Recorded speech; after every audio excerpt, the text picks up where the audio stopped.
নমস্কার বন্ধুরা, মিষ্টি এন্ড মমস কিচেন চ্যানেলে আপনাদের সবাইকে স্বাগত জানাই। তো আজকে আমি আপনাদের সাথে শেয়ার করব পনির শাসলিকের একটা অসাধারণ রেসিপি। পনির খেতে আপনারা সকলেই কিন্তু অল্প বিস্তর খুব ভালোবাসি, কিন্তু একঘেয়েমি পনির সবসময় রান্না করলে তো ভালো লাগে না। তো একঘেয়েমি পনির রান্না না করে একটু নতুন পদ্ধতিতে যদি আমরা পনির বানিয়ে নিই, এবং এটা বিরিয়ানি ফ্রাইড রাইসের সাথেও কিন্তু অসাধারণ লাগবে। তো তার জন্য আমরা আজকে চিকেন বিরিয়ানিটাও কিন্তু তার সাথে বানিয়ে নেব। তো পনির শাসলিক বানানোর জন্য প্রথমে দেখুন পেঁয়াজগুলোকে একটু বড় বড় কেটে, এই যে পেঁয়াজের পাপড়িগুলোকে এই সাইজের এইভাবে আমি কেটে নিলাম। এরপরে আমি ক্যাপসিকামটাকে কিভাবে কেটে নিতে হবে সেটা দেখিয়ে দিচ্ছি আপনাদেরকে। তো এই যে মাঝখানের অংশটা বাদ দিয়ে ঠিক এইভাবে পিস করে নিতে হবে। আর আপনাদেরকে আমি বলেইছিলাম যে আমাদের গ্রামে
পনির শাসলিক বানাতে যে স্টিকগুলো নিয়ে নিয়েছি, এছাড়া লাগছে গোলমরিচ, tomato ketchup, chilli sauce, red chilli powder, আদা রসুনের পেস্ট, লবণ, চিনি, ময়দা, অ্যারারুট।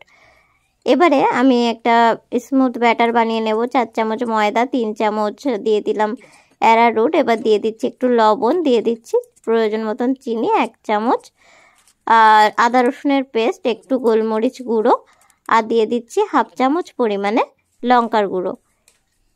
আর এর মধ্যে এবারে দিয়ে দেব টমেটো কেচাপ বা টমেটো সস, এখানে দিয়ে দেয়া হচ্ছে। তো এখানে 1 চামচ পরিমাণে টমেটো সস দিয়ে দেয়া হলো। দিয়ে দেয়া হচ্ছে চিলি সস,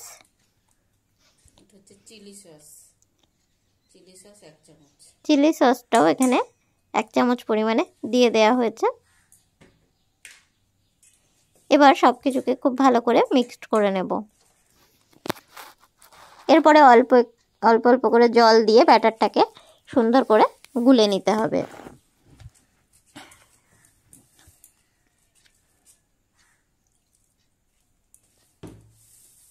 এবার ব্যাটারটাকে খুব ভালো করে একটু ফাটিয়ে নেব। আপনারা যাতে চামচের সাহায্যে কমফোর্টেবল তারা চামচের সাহায্যে করবেন, তবে একটু হাতের সাহায্যে এভাবে যদি ফেটিয়ে নেওয়া যায় তাহলে কিন্তু খুব ভালো হয়। তো তার জন্য এটাকে কিন্তু হাতের মানে বেশ খানিকক্ষণ ধরে এটাকে কিন্তু ফেটিয়ে নেওয়া হচ্ছে।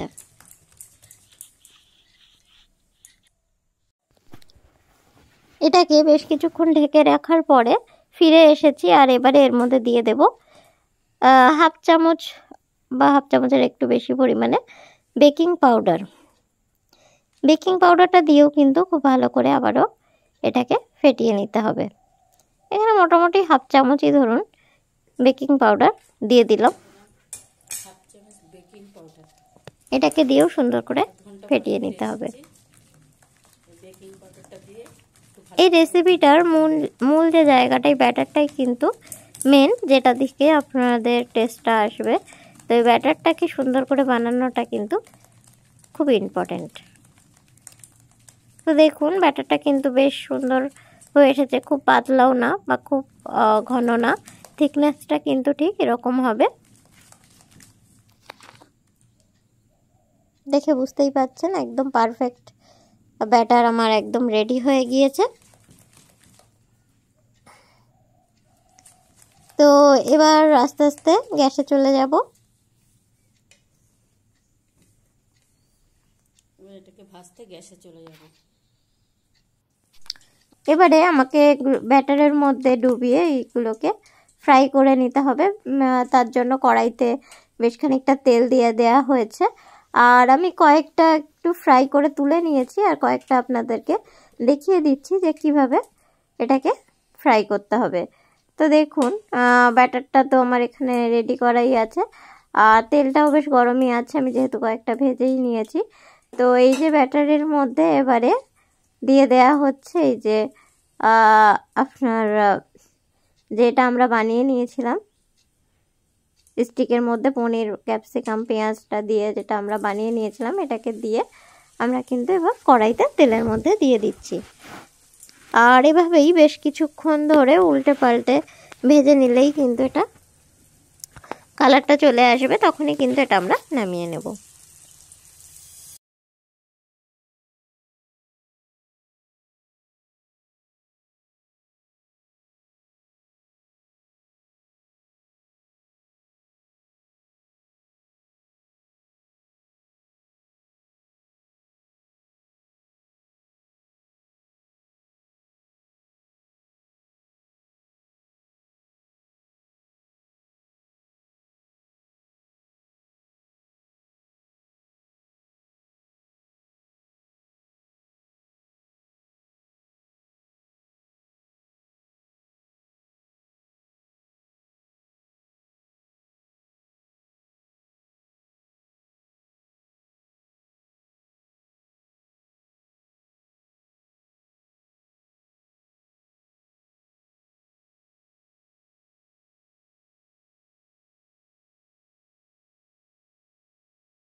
এবারে বিরিয়ানিটা বানাবো, তো তার জন্য গোলাপ জল কেওড়া জল সব কিছু নিয়ে নিয়েছি।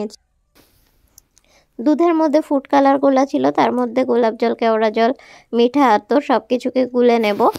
আর যেহেতু আমার বিরিয়ানির আগে রেসিপি অনেকগুলো শেয়ার করা ছিল, আপনারা অবশ্যই আমার চ্যানেলে গিয়ে দেখে নেবেন রেসিপিগুলো। সেখানে ডিটেলসে বিরিয়ানি কিভাবে তৈরি করতে হয়, চিকেন বিরিয়ানি বা মিক্সড বিরিয়ানি, সেই রেসিপিগুলো কিন্তু অবশ্যই পেয়ে যাবেন। তো কয়েক ড্রপ এখানে মিঠা আতর দিয়ে দিলাম এবং এটাকে মিক্সড করে নিলাম। আর পাশেই দেখতে পাচ্ছেন কড়াইটা সুন্দর করে গরম করে নেওয়া হয়েছে, আর এর মধ্যে মানে ঘি ব্রাশ করে নেওয়া হয়েছে এবং তেজপাতাগুলোকে তলায় দিয়ে দেওয়া হচ্ছে যাতে তলায় লেগে না যায়। আর রাইসটা 75 থেকে 80% কুক করা আছে এবং একটু ঠান্ডা হয়ে গেছে।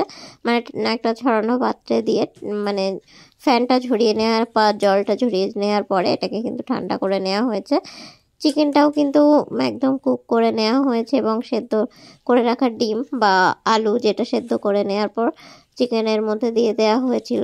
তো সেগুলোকে এবার একে একে দিয়ে এই যে মিশ্রণটাকে গুলে রাখা হয়েছিল তো সেগুলোকে উপর থেকে দিয়ে দেওয়া হচ্ছে। এভাবেই পরপর লেয়ারগুলোকে কিন্তু আমাদেরকে সাজাতে থাকতে হবে। তো এইভাবে আমি উপর থেকে আবারও কিন্তু দিয়ে দিচ্ছি রাইসটা, দিয়ে সব কিছুকে একইভাবে আমি